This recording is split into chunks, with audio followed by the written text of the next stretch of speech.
Thank you, Sarah. Lovely. Good.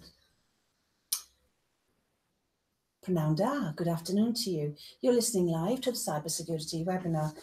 Good afternoon. So, croeso cynnes I pawb sy'n gwrando mewn heddi. Dych chi'n gwrando mewn fyw, a chi'n gwrando mewn i'r gweminar ar pwnc heddiw. Gadewch i ni siarad about ddiogelwch seiber. So, who's listening outside there today then? Let's have a bit of a feel for who's there. You're all across Wales to start off with. Actually, that's not true. You're actually across Wales. Our audit cousins in Scotland and in Jersey are listening in. So we'll say good afternoon to you as well, folks. So in terms of the split, when we were having a chat with the panel members a couple of minutes ago, you're roughly splitting members, officers and trustees. It's roughly a third. So thank you very much for that. And in terms from what part of different services, there's local government, there's police and crime commissioners, there's housing associations, Welsh Government, social care, Future Generations Office, health bodies, fire and rescues, and a couple of other organisations as well. So this is a live recording, and it'll be going back up live on the WAO website in about 2-3 weeks' time once we've translated it. So before I introduce you to our lovely panel here, I think it's very helpful for you to understand who's actually behind the camera, because I talk a lot to the people behind the camera. So, Beth Ann. Hi, Beth. Hello. How are you? So most of you will have spoken to Beth or had emails off her. Beth is all things technical today. And also, if you happen to have a Google email address, you can also get in touch with us on that, on the Google Hangouts. I'll come to that in a minute. Then we've got Gadewch. Hello. Prynawn da, Gadewch. So Gadewch is handling all things bilingually on Twitter, also coming through on our Twitter account. Miss Sarah, hello. Hello. Sarah's handling our email account, and then Miss Beth Ann is handling our Menti. I'll explain to you what all that means in a minute. So, I think it's high time we got to meet our lovely panel, don't you? So, David, would you like to introduce yourself to the delegates? I will, thank you. Yes, my name is David Jones. I'm a non-executive. I've got 3 roles at the moment. I'm a non-executive on Qualifications Wales, the exam regulator for Wales. I'm a non-executive on the Aneurin Bevan Health Board, obviously the part of the NHS that covers Gwent and the surrounding areas. I'm also a non-executive on the Welsh Revenue Authority, which is the body in Wales that handles the 2 taxes which are currently devolved in Wales. But I've got a background in cybersecurity and digital as well. So a real cross-section of boards, is it? They're quite different, I would imagine. In terms of what they deliver, they're absolutely different. But on cyber, as hopefully we'll discover in the next hour or so, and on digital as well, it's really the same questions and the same answers that you end up coming back to. It's the same challenges, no matter how big or small or different the organisation is. Interesting point to start off. Thanks, Ron. Thanks. Hello, Emma. Hello. Right. Yes, thank you. Would you like to introduce yourself to the delegates? Yes, I'm Emma Philpott, and I run the UK Cybersecurity Forum, which is a network of about 600 small cybersecurity companies across the whole of the UK. Many of them are in Wales, and we meet up quite regularly in about 17 different clusters. 2 of them are in Wales. In fact, one of our most active is here in South Wales. Is it? Yes, and then there's a North Wales cluster as well. They're very, very active clusters. And as I say, they're small cybersecurity companies, very, very experienced in protection and the whole range, actually. Also, with the UK Cybersecurity Forum, we at the moment are training up unemployed neurodiverse adults in cybersecurity, because a lot of people with neurodiversities are naturally good at cybersecurity and often actually better than people without the neurodiversities. So we are doing that. I also run a company called the IASME Consortium, and we do assessment and certification of the government Cyber Essentials scheme and also our own IASME governance standard, which is a wider governance standard. And we certify about 400 companies each month at the moment. So that's me. So do you want to give a shout out to the websites if anyone from South Wales is not a member and they wanted to join, or in North Wales for that matter? Do you want to give a website to shout out if that's okay? Yeah, I mean, if they email info@ukcybersecurityforum.com, then I can give them the email address of whichever cluster is nearest to them. Okay. Gadewch, do you mind halauna allan ar So we'll send that also out on Twitter as well, so they can do it that way. That's okay. That would be great. Thank you very much. You're very welcome. Hello, Mike. Good afternoon. You're right. Yes, thank you. you like to introduce yourself? I certainly would. Good afternoon, everybody. I'm Detective Inspector Mike Go from South Wales Police. My responsibility, I'm in charge of our digital forensics and cybercrime unit. So I've got responsibility for 40 staff, part of which is our newly formed cybercrime investigation team. We've got a couple of angles to that, where we've got our, what we call our pursue element, where my investigators go out and investigate the crimes when you unfortunately have a data breach or a cyber attack. And I've also got some protect officers who will deliver the crime prevention protect advice as and when required. Well, you're very welcome. Thank you very much. Julie, last but not least, Julie's come from the lovely part of the world, Pembrokeshire. Hello, Julie. Good afternoon, everyone, and thank you very much for welcoming me to the webinar. I'm Julie Spargo, and I'm Head of Cyber Resilience for the Welsh Government. It's not an ICT or cyber-specific role, it's really policy and strategy. And I work very closely with the Cabinet Office, because cyber is not devolved, it is a reserved matter, but obviously it touches on everything that is devolved. Yeah. I also work with the National Cyber Security Centre, which is part of GCHQ. That's a very big part of my work. Also with Tarian, which I'm sure Mike will mention later, the Regional Cybercrime Unit. We've got a very close relationship with them and are undertaking some projects with them. You might have heard about their Tarian Pan Wales Cyber Bus Tour at the moment. Yes. And also the 22 local authorities across Wales are in the process of achieving Cyber Essentials Plus and the IASME governance standard. Fire and rescue have also joined in with that now. We've got a whole host of pieces of cybersecurity work in train at the moment. That's lovely, Julie. You're very welcome. Thank you very much indeed. So why this topic? Well, do you know what we want to achieve from today's webinar? We want to bust the myth that cybersecurity sits within the realm of IT departments. It doesn't. It's simple as this. If you sit on a board of a public body, then cybersecurity is your business. Why? You've heard the expression data is king, but I prefer to say data is king or queen. And as the new expression, data is the new oil. That's why today is happening. So there's a number of ways. You are part of today, right? This isn't just listening in. I'm sure there's situations and scenarios that you might want to ask the panel here. Use them. We have got cybersecurity gold sitting around this table today. So let's use them. That's why we're here. So let's share how you can actually get in touch with them. There's a number of ways. I mentioned earlier on, if you happen to have a Google account, on the side, on the right-hand side of the live stream of this webinar, there's a Google Hangout. So just use your Google account to get into it. There's email. So if you get in touch with us at good.practice@audit.wales, that's the second way. The third way, if you happen to be on Twitter. So if you look for the hashtag WAO Twitter, sorry, WAO Cyber, beg your pardon, we'll pick that up for you. The fourth one, something a bit different we want to try out. I'm assuming you're on Wi-Fi because you're listening into us. There's this thing called menti.com. If you go onto the website of www.menti.com, as soon as you go onto that website, they'll ask for a code. If you pop in the code of 448034, once you've done that, what'll happen then is it'll take you to a page and say, do you have any questions or observations in relation to the cybersecurity? Can I reassure everyone, all comments, all observations are totally anonymous, because I know people sometimes feel a bit uncomfortable. That's why we're starting to put the menti.com in place, even though I never share who's asked the questions, just for surety. So without further ado, let me go and start now with the questions. Emma, I think it's really important I kick off with you with this question. Just to let you know, I'm going to ask the panel a series of questions.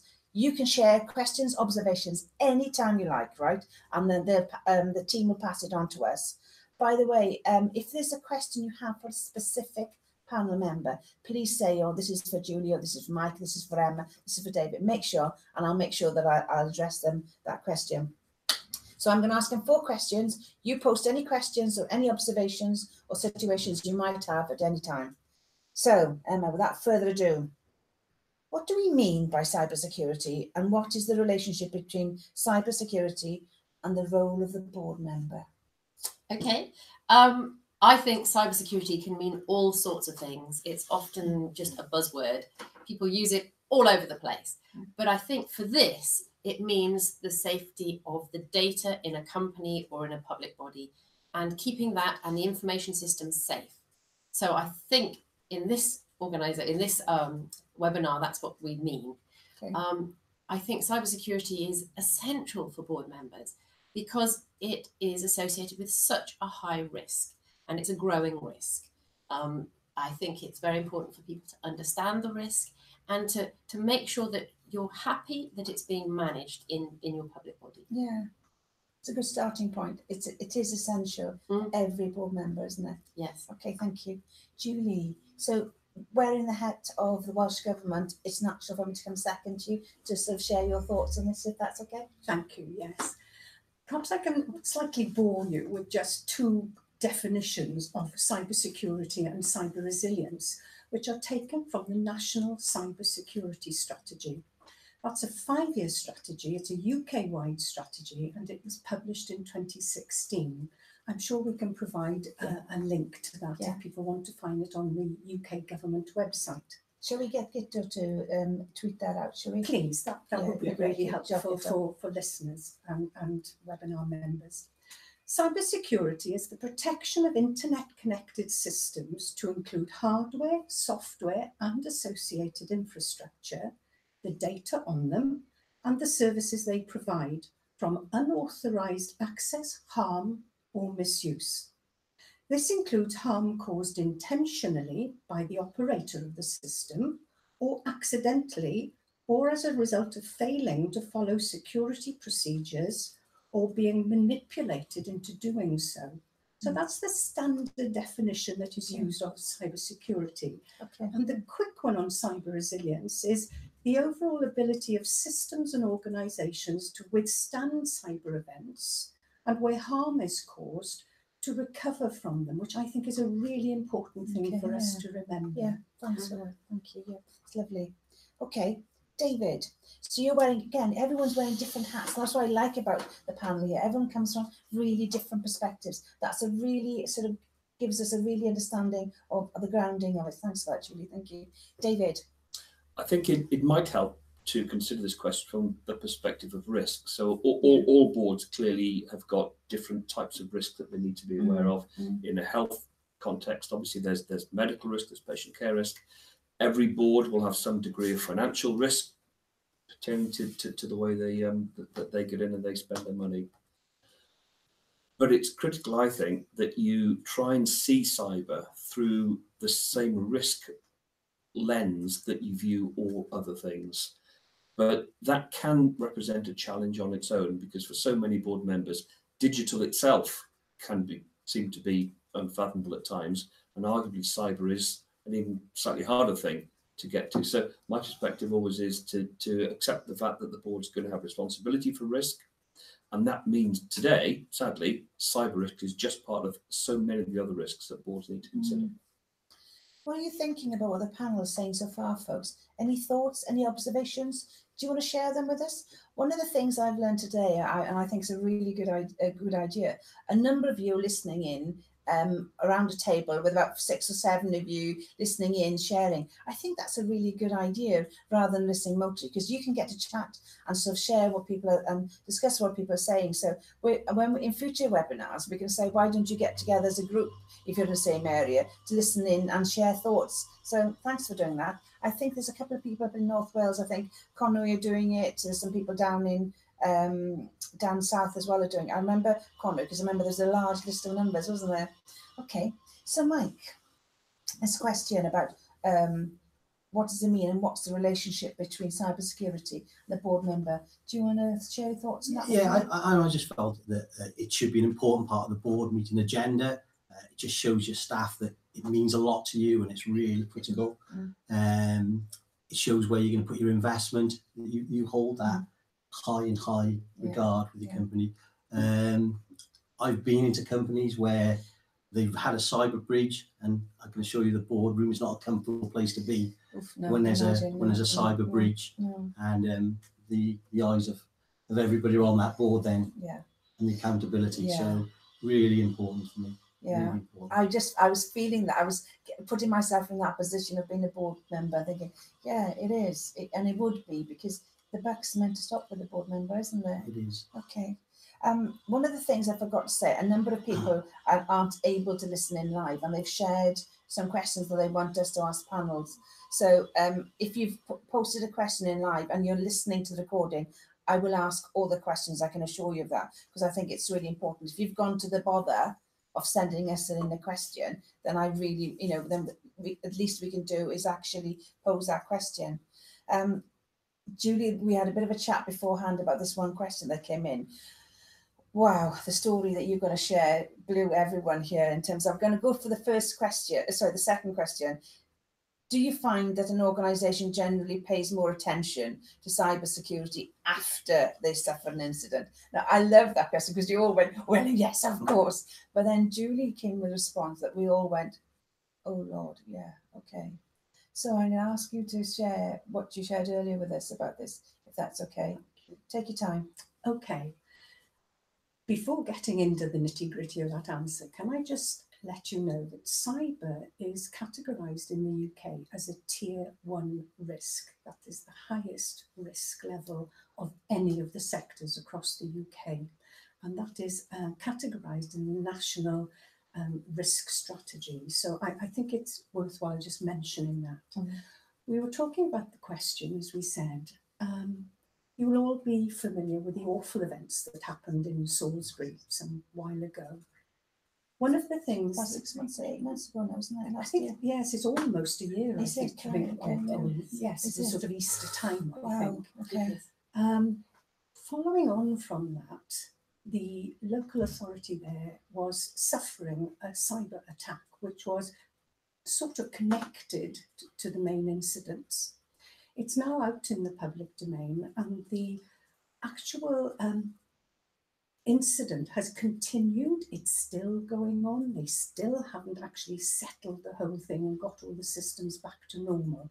That is 1 year later, and it has cost millions of pounds. And I think that really puts it in perspective for us about the time in which it can take to actually recover, and then the actual cost, and obviously reputational damage, a great thing too, and the impact on all the service users.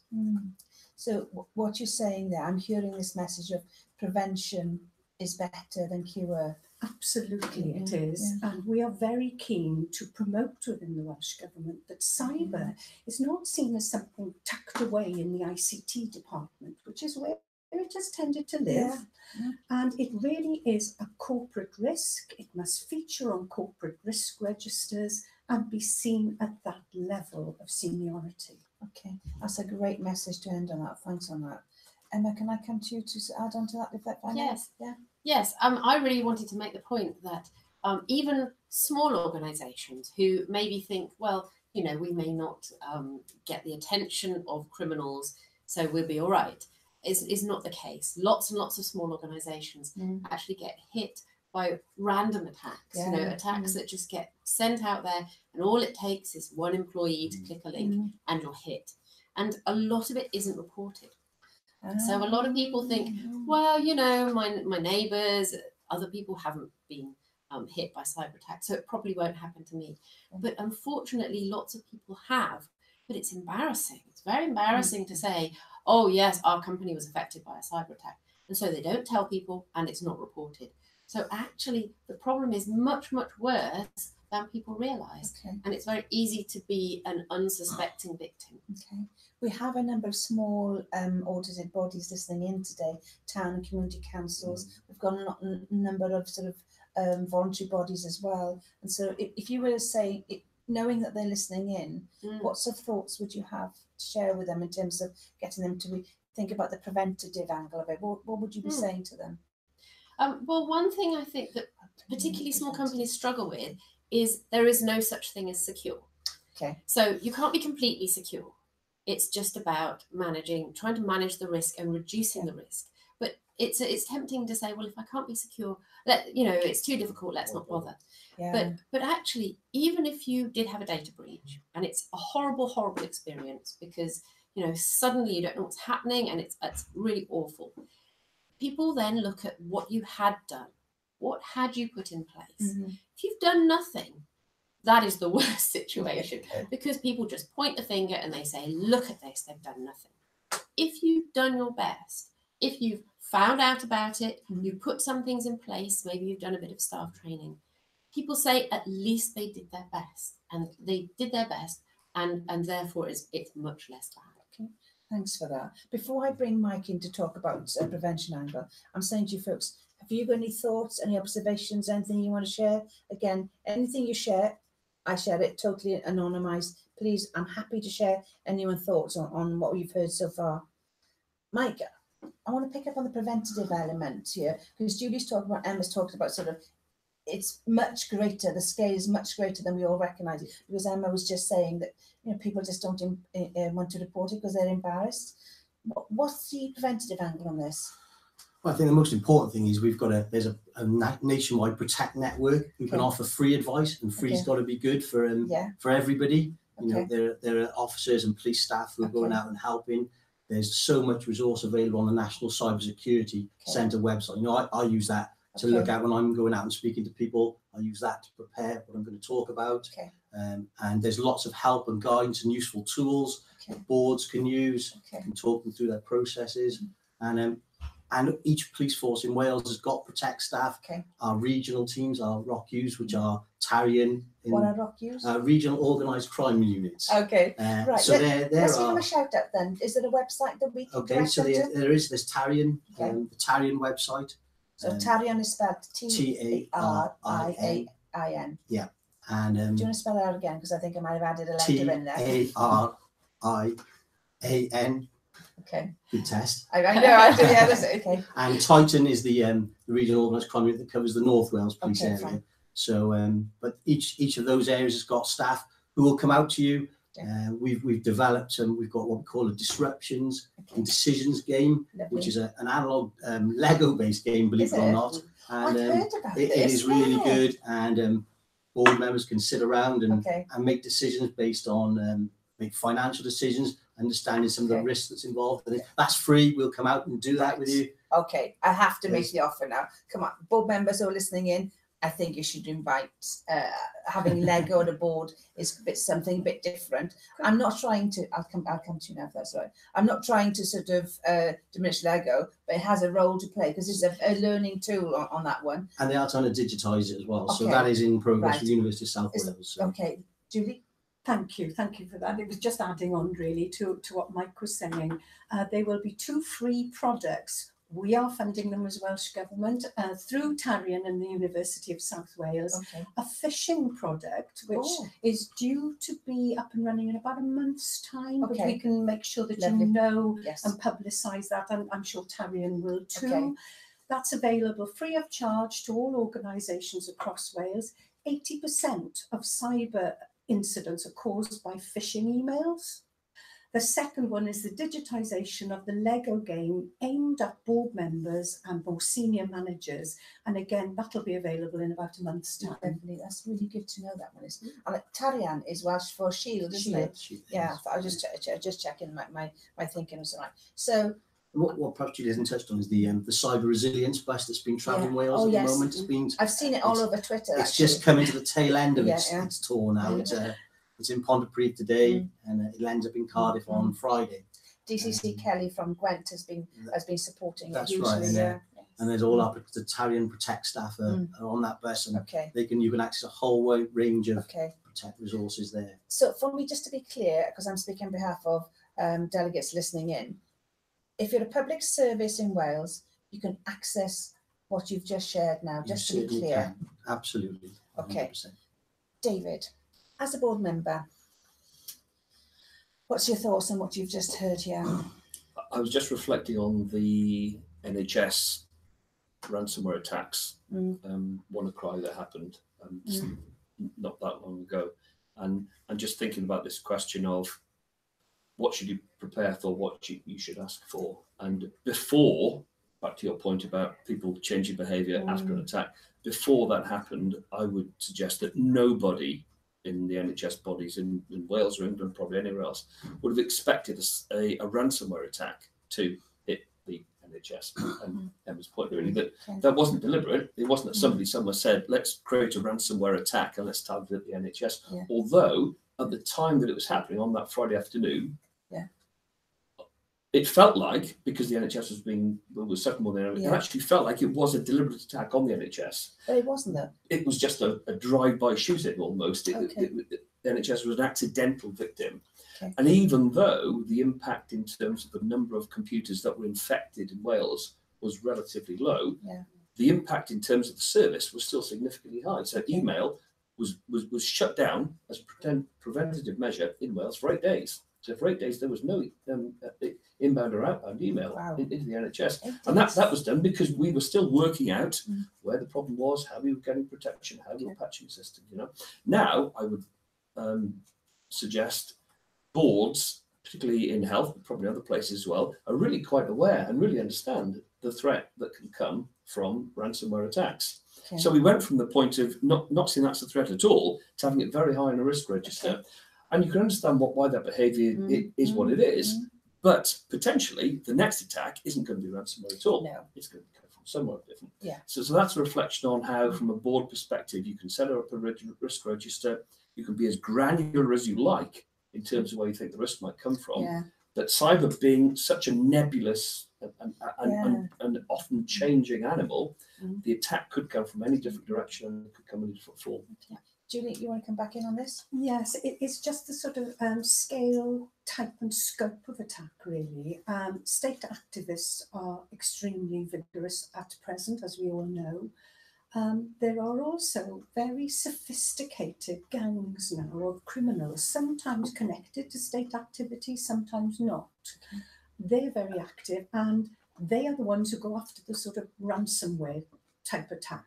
Okay. You still do get what are called the script kiddies, the sort of very clever person who is sitting in their bedroom. And again, I think I can say this now, it's in the public domain.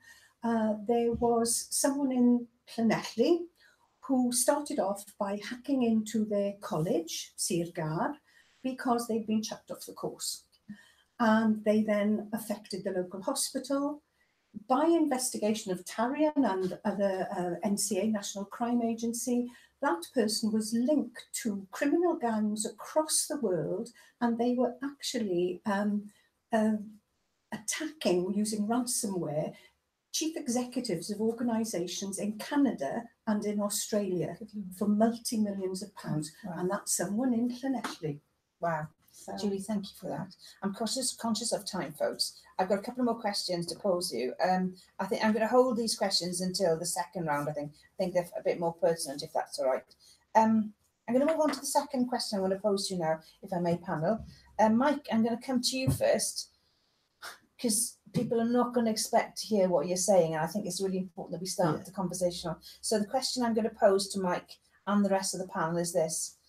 What are the key areas you would expect a board member to be asking about their organisation's cybersecurity arrangements? And of equal importance, the why bit. I think that's the bit that really helps to understand. So I'll start with you, if I may. Well, when I had the question before, I made a bit of a list because these are the things that just jumped off the top of my mind. So what policies exist in respect of cybersecurity, e.g. the network privileges, password policies, backup policies, and this was just to ensure that there is accountability and to demonstrate internally and externally that cybersecurity is taken seriously. Yeah. What's your incident response plan? What will happen in the event of attack? Ask that question again. I want to ask everyone out there, ask them that question again. Do you have an incident response plan? What would happen in the event of attack? I'm gonna push that on Twitter, I think.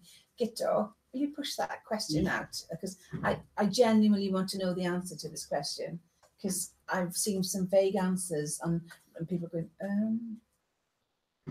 So how would you return to business as usual? How long is it going to take? Okay. What will be the effect of it? Okay. What's the impact of a data breach?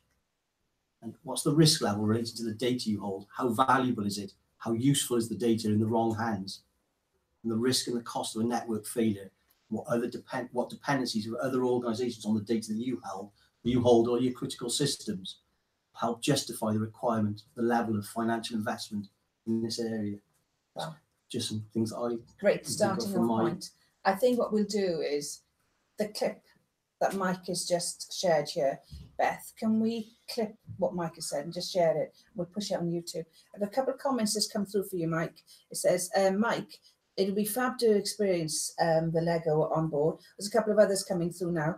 I personally enjoy the scenario approach. Who should we contact to get this training? Apologies if I missed it. So, we can just do through Tarian themselves. Go through Tarian. I'll provide some contact Lovely. details for the Protect officers in Tarian. Let's give Tarian a proper name check and a website and the contact details. We've talked a lot about Tarian. Let's give him a name check. Julie, what's the contact details for Tarian? It is on the, you can go, I think, through the South Wales Police website, and then it'll link to the Tarian website. And there is a lot of information on there for people. I'll get Miss Beth on just to double check Tarian, and if you email it to me, and I'll give it a name check if that's all right. Mike, thanks for that. Julie, do you want to follow? No, sorry, who might? David, I want to come to next. So as a board member, I need to understand the why bit with you, if that's as that's of equal importance as to sort of the what bit. Yeah, I think if you'd asked this question a couple of years ago, it would have been relatively straightforward. Yeah. You could have said, have we got any antivirus in place? And we're not, let's make sure we haven't got lots of connections to the internet that pose a risk. Okay. And you could have forgotten about it at that point. But a couple of things have happened. The whole world's become digitized. Yeah, of course. Services that you never dream of putting on the internet are now put on the internet because patients and citizens expect them to be. So the nature of the threat is entirely different. And therefore the response arguably should be entirely different. So the way that I look at this question is that if board members, particularly non-executives, look for assurance and start to challenge their organisation, if the response that comes back is largely one about stuff and product and capex, then that doesn't necessarily suggest that an organisation's got the most mature level of thinking. So Ian Levy, the technical director at NCSC, and I'm sure we'll talk about NCSC a lot of the remaining of the webinar, has talked about the fear you must have of almost the medieval amulet, the idea that you can have a secret tool which will afford you great protection and stop all the bad things happening. And it's quite tempting for a board to say, well, all we need to do is find a bit more budget, we can buy a thing, we can plug it in and life's going to be okay. But actually, we're far more sophisticated. What did Emma say? That nobody is actually risk-free? Yes. Nobody. Regardless of what the salesperson tells you. So I think there is a tendency for some organisations to say that their product will protect you. But of course, it's part of a jigsaw. It probably will add protection, but there is no such thing as complete. We're not here to scare people. It's about being realistic. There is no perfect solution here. No. But you can reduce your risk massively. And actually, the simplest things can reduce it by 80%. I've just got that figure from, so the government has the Cyber Essentials scheme, which you can see lots of details about on the NCSC website. You don't need to pay anything to just look at what that scheme involves. And it's just 5 technical controls. And most of them are relatively easy to do. It just takes a little bit of time. If you put those technical controls in place across your organisation, then NCSC say you reduce your risk to the internet-borne threats by 80%. Wow. So that is a very, very good first step. I mean, we would also suggest that boards then look at the other things like making sure you have an incident response plan, you have backup. But as a first step, the Cyber Essentials 5 technical controls are really achievable. Gito, the 5 steps, the 5 questions for cybersecurity control. Can we tweak that out, please, if that's okay? Julie. Leading on from what everyone's just said, really, there's also the 10 steps to cybersecurity on the NCSC's website. It's a lovely diagrammatic page, very simple, and I'm sure board members would really like to look at that because there are some easy things there, in addition to what Emma and other colleagues have said, to implement. Lots of free information for boards on the NCSC's website. There's a board toolkit, for instance, which is really good, with some key questions to sit down and discuss with the board. I'd like to come at this as well from the resilience perspective and the being prepared to make sure that you do have those, the risks identified, you do have your plans in place. The public sector is connected in Wales through the PSBA system. And as you know, we all are part of that in Wales. And we really need to make sure that we see a potential risk there, that if one part of the PSBA goes down, everybody could do that. So what I'm saying is, please get into the mindset of reporting. So many incidents and attacks. There are two different things. There's ICT falling over, then there's a cyber attack. But people do not report this. They keep it to themselves, and they really need to be using groups like the WARP group, the Wales Warning, Advice and Reporting Point. That's the acronym, and it's taken me a year to remember it. WARP is based right across the UK. We have the most active Wales WARP here, and they are very good about communicating. They've been doing a piece of work for us in joining up the communication on cyber for the public sector.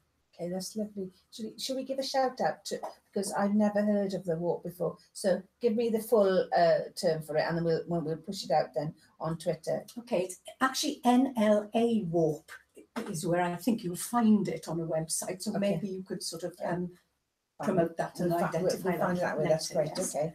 Okay, I want to bring some more questions in from the delegates now, folks. Folks, any thoughts on what you've just heard here now? Do you want to share with us, if that's okay? Happy to take any questions on that one. I've got a couple of the questions coming in here.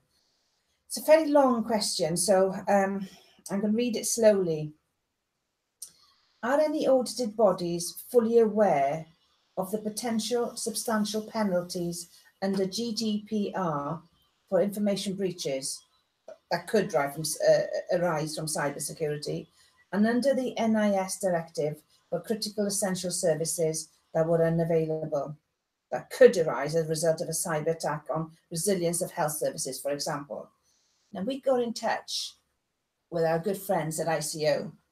They've sent us a stack of information here. I'm just going to clarify by saying the NIS only applies to two groups of organisation, because I think it's really important that you're aware of this. There's two groups. The first group is the operators of essential services. These organisations operate services deemed critical to the economy and wider society.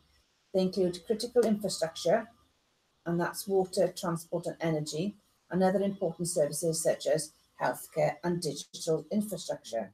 Now, the other group is relevant digital services providers. Now, these organisations provide specific type of digital services. That includes online search engines, online marketplaces, and cloud computing services. To be an RDPS, you must provide one or more of these services, have your head office in the UK or are nominated a UK representative, and be a medium-sized enterprise. What I'm going to do is, because our ICO friends have shared such good information, we will share all the information that they've talked about here with you, because if I read out 4 site pages, I think we'll be here till the end. So to our ICO colleagues and friends, thank you for this information. We really appreciate it. Okay, let's have a look at the time. We came at 12:40. I think I'm going to move on to the working partnership bit, because Julie, because you've got some interesting stuff that we need to hear about this one. I'm going to kick off with you on question 3, if that's okay. So the question 3 I'm going to ask the panel members is this, folks. With public services increasingly working in partnership, how do we ensure our partners and suppliers protect the information we share? It's this is about the nub of why we're here today, isn't it? It is, and again, going back to the NCSC, the National Cyber Security Centre, they have identified third parties as a significant cyber risk. Okay. And there are some guidance documents and again, some information about that on their website, which will point you in the right direction. It is, as things, more services are contracted out, it is a very big issue for us here, particularly in Wales, I think. And it's having those robust contracts and plans, which then include cyber resilience and the cyber security aspects. So if you haven't thought of that, I know when I'm talking to many organisations, particularly in the public sector, they perhaps haven't at this point in time thought about those things. Yeah. So it's having a consideration of that and building that in to your processes. So if you're a board member and there's there's a new sort of partnership approach happening with their organisation, a number of organisations. Where's their starting point? Where do they start? I think I'm not a technical expert, as I mentioned before, but I think from sort of policy perspective, it's actually looking at those sort of high-level contracts. Get that information from sound backup providers like the NCSE. There, as Emma said earlier on, there are lots of products and lots of information out there. Some of it is very expensive and some of it is also not terribly good. So also always go to those providers that are the tried and trusted. On the NCSE's website, they have a lot of providers who have this sort of kite mark, the NCSE GCHQ kite mark, which I know IASME has. So go to those people for the information. Go to the South Wales Cyber Cluster that Emma mentioned earlier. That's a cluster based in the Newport area. It's essentially for the private sector, but I've been trying to encourage the public sector to join it. There is no barrier to joining it. Okay, that's good. And obviously the same again in North Wales as well. So we could provide that information. Let's provide the details for the cluster for North and South Wales to make sure everyone's got it. That's okay. That's great. So Emma, this is really the nub of why we're here in terms of, because public services, as we've said, as the Wales Audit Office, cannot continue to deliver services that it's not financially possible. So working partnership is one of the way forwards. But with that comes risk. So where are we on this in terms of getting that understanding of what happens when services are delivered in partnership? I mean, some of the largest data breaches have been because of companies in the supply chain. So the Target data breach was, I think, an air conditioning engineer company they were working with. The RSA data breach, going back a bit further, was a small recruitment company. And so when people are trying to target larger organisations, what's the point of trying to get through all their technical expertise when you can just breach one of their little tiny suppliers, and then you have a trusted organisation, and that's more and more how people are trying to get into larger organisations. And so it becomes a question of the supply chain. And of course, in a supply chain, there are little tiny companies that can't afford to buy, you know, the biggest firewall and spend lots of money on very, very clever cybersecurity people. So that has been a problem. I mean, we use Cyber Essentials because it's affordable and it is possible for even micro companies or even sole traders to get. So that is at least something. And I think it is trying to assure your supply chain, however small, and also understanding what access they have to your systems. Because just in case they were breached, you know, what harm can it do? Okay, lovely. David, before I come to David and Mike, if that's okay, what's your thoughts, folks? Any questions do you have for the panel? I'll just remind you how to post the questions once again. So there's 4 ways. On Google Hangouts, if you have a Google email address, it's on the right-hand side of the live stream. If it's through Twitter, it's WAO Cyber. That's the hashtag that you need to do. If it's on an email, the email address is, I've gone blank again, good.practice@audit.wales. I say it all the time and I keep forgetting. Beth has thankfully nodded, say yes, you've said the right thing, you know. Okay, and the 4th and final one is by using menti.com. Like menti.com is totally anonymized. It's www.menti.com, and the code you need to put on there is 448034. Beth is nodding, she says, because I've left my glasses upstairs and I can't read the screen properly, but there we go. So, David, how do we ensure our partners and suppliers protect the information we share? One way of looking at this is to accept that the sharing of information gives better public services. Absolutely, and you need to reinforce that. Do you want to say that again? Because we wholeheartedly agree with that. Traditionally, public services have felt that privacy of data trumps everything else. But arguably, the sharing of data provides better public services, whether that's between the police and local authorities, whether it's between the local authorities and health.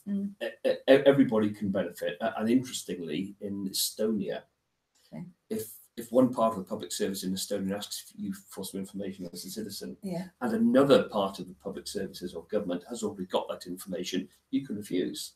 Because it's illegal in Estonia for one part of the public sector not to be able to get information from another public sector. And of course, from a citizen's perspective, you've given the information to the government, the public sector once. Why do you have to do it again? And giving it a second time, the third time, the fourth time, it just offers opportunity for errors and mistakes to creep in. So that's the first point I want to make. The second one is that there is an opportunity here for the sharing of data to be seen as a way in which boards can really start to understand how you do this kind of stuff properly. Yeah. So how do you take information which is encrypted behind your high walls and deep moats in one organisation and get it to behind the high walls and the deep moats in another organisation? And what you don't do, for instance, is you don't dump a whole load of data on a bunch of USB sticks unencrypted and chuck it in the post. You don't email it in an unencrypted and secured format. So understanding some of that, whilst it's a tough sell at the beginning, it gets to the stage where people really need to realise where the risk is going to be. And that kind of granular understanding is something that we have on finance and in the medical world in terms of medical risk and health risk. And we need to get to that point, I think, in terms of cyber risk as well. So you accept the fact that it's a key thing that needs to be done, and you just need to work through the process. Thank you. Before I come to you, Mike, I'm just checking the team. Is there any other questions coming in on this section before I move on to Mike? We're good? Okay, that's great. So, Mike, thinking about there's officers, there's members, and there's trustees listening in. Moving forward, working in partnership is going to be the way that's the reality of it. So, what should they be thinking about on the why bit? For me, it's pretty much what the points have already been made around, making sure we're dealing, we understand what the risks are, that the people who are sharing information have got the right provisions in place. I think Emma's point was around lots of people got lots of technical defence, but actually it's our human instincts to help and share, and that's where the vulnerabilities lie. And only by upskilling our staff and just making them aware of the risk, because not everybody's going to be interested in this. It's not important to everybody right at the bottom, right from the bottom to the top, is it? So we've just got to try and push that message out. We are all naturally helpful people, aren't we? We all try our best to accommodate, and that's where all our vulnerabilities come. Julie, do you want to come back in on this one? I was just going to add something a bit radical, really, if I may. Oh, radical! Is radical good? Maybe consider that your third-party suppliers have achieved Cyber Essentials Plus or Cyber Essentials Basics, maybe, before you contract with them. The Welsh Government has a requirement, if you look on its website, that its suppliers have Cyber Essentials, the basic. So it's maybe something you might want to think about, if not immediately, for the near future. Okay, that's something, something to think about. How do we feel about that, panel? We obviously, because we're a provider of Cyber Essentials, we ask that our suppliers have it. And some of our little accountant and our little law person, they didn't have it, and it was quite difficult for them to get their head around what they would do. But they went through it, and I am very glad that they have, because it just makes me sleep more at night knowing that they have those basic protections. So picture this scene then, panel. So there's a number of people listening right across Wales, Scotland, Jersey, listening into this webinar, and they've been hearing your thoughts about which we've been trying to bust the myth in relation to cybersecurity and why we think it sits that it's everyone's responsibility on board by being a board member. So let's get back down to basics and say, if there was one thing as a board member that what would be the one key message you'd want them to think about, saying, right, they've listened into this webinar, they've started their thoughts on they're thinking ahead of what's going to happen in their next board meeting, or an officer's trying to think about what papers are they going to help write in order to support that board. Let's put some thoughts together about what's the one key message you'd want to give them about this. David, as a board member for a number of different organisations in Wales, you can very much understand, by being in those shoes, what they need to be thinking about, but also maybe thinking about the officers who are supporting them as well. So what would your thoughts be? What a couple of key messages for me. I think it would help to think of cyber compared to financial risk. And we all understand, whether we're a finance director or board member with another type of responsibility, we all understand what financial risk means. Literally across every board, you will have people whose role is specifically finance, but everybody understands where the responsibility sits. We need to get to that stage ultimately with cyber.